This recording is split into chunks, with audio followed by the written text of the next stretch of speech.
There's a lot of great ideas in here and in the other book.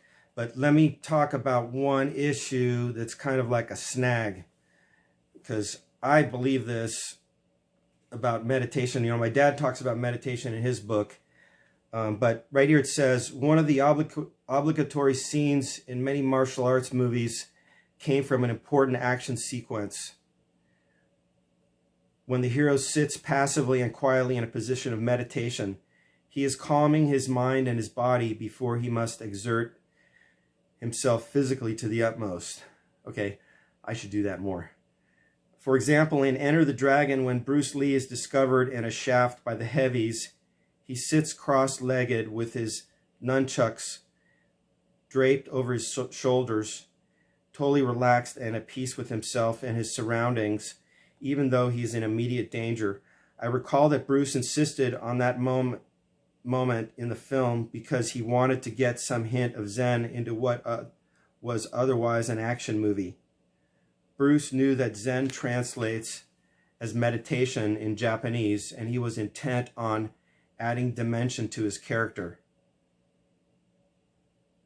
And then you go on to talk about the value of meditation, and when you were in Korea studying martial arts, that you utilized it and that it's helped you with your health over the years. And so I believe all that. But Bruce Lee, if you read his Wikipedia, he grew up in genocide. And so that's of critical importance to everything we're talking about. Is the key thing we want to reveal in the TV show is that the majority of human beings on the planet are traumatized. And so that was what the team on Willie Nelson's group concluded. And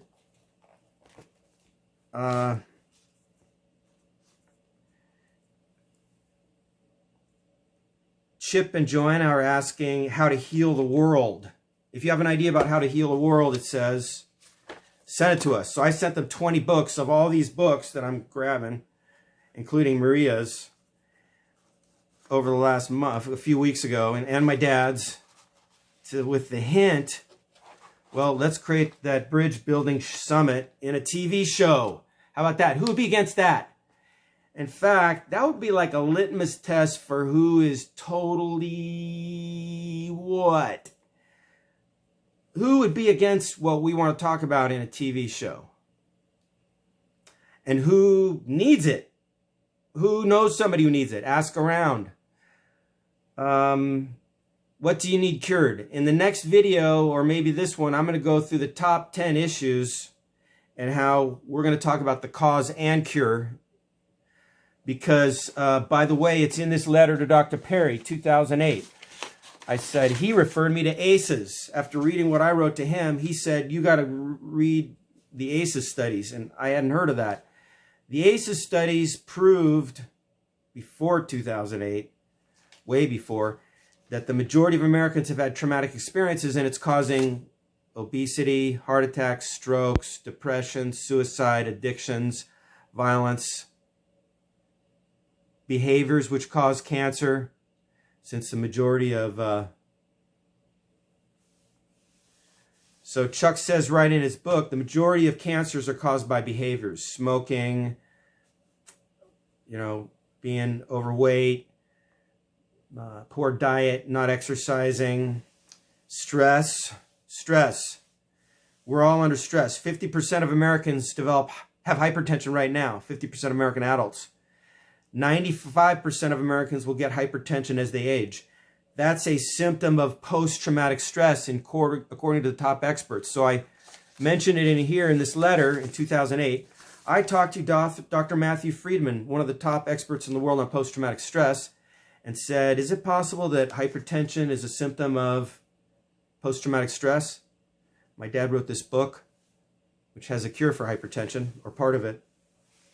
And so he said, yes, we're looking into that. Then I talked to the guy who coined the phrase post-traumatic stress at the Ohio State University, and I shared with him the same idea, and he said, yes, that's a good idea. I think you're on the right track. So, but it's in the books from the experts. So Bessel van der Kolk, writes all about it in his book that I've got around here somewhere. And there's a small group of them who created the concept of post-traumatic stress. About 10 or 12 of them. Shad Meshad, a veteran. He's in Los Angeles, National Veterans Foundation, I think. Who else? Sandra Bloom. I've contacted most of them. Dr. Charles Figley. Got his book right here. So people are not, he knows how to cure it. He's the most critical, he's got the most critical, most valuable, to the point, short description.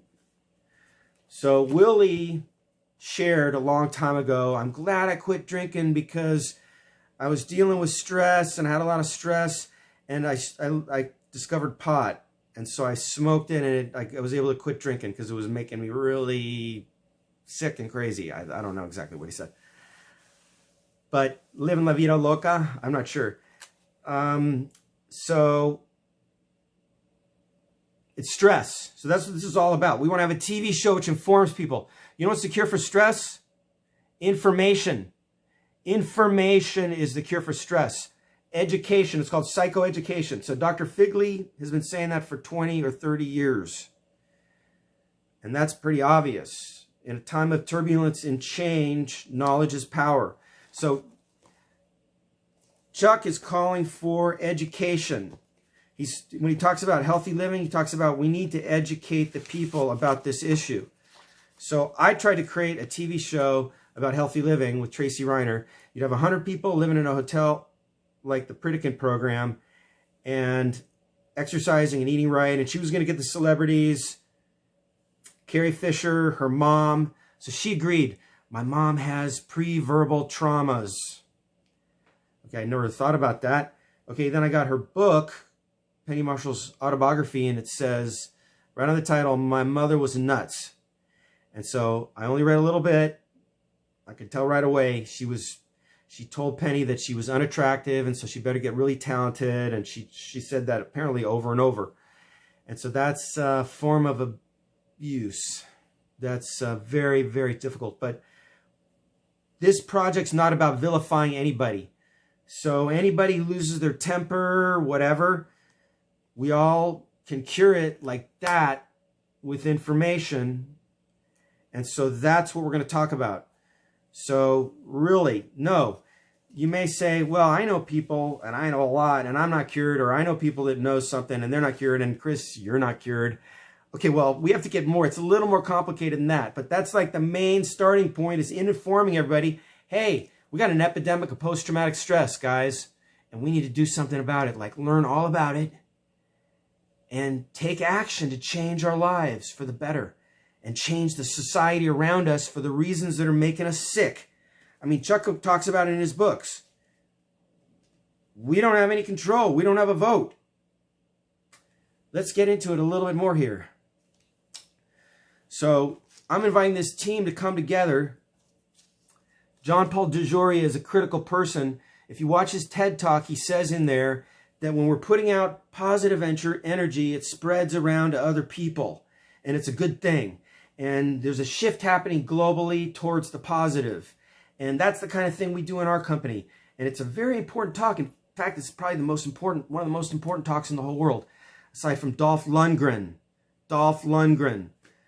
I got to put him on my list here. So he did a talk on post-traumatic stress, like, hey guys, it's an epidemic and we all have it. But, you know, I'm getting way better. And he shared his whole story about healing himself. So that's what we're getting at, is healing. If you get the information of the cure, and in my 2-page letter, I have it all down. Now we're spending $4 trillion on sickness care every year. If we shift $1 trillion into healthy living programs, like the one we're gonna create in prime time in television, maybe on the Magnolia Network, then we can save $2 or $3 trillion and millions of lives every single year, and it can happen real fast. I guarantee you. So I've been working a long time. I did all the work, so now I'm gonna just like push over that first domino, light the spark. Okay, I need a little help though. I need a little teamwork here. So I'm gonna get into that next.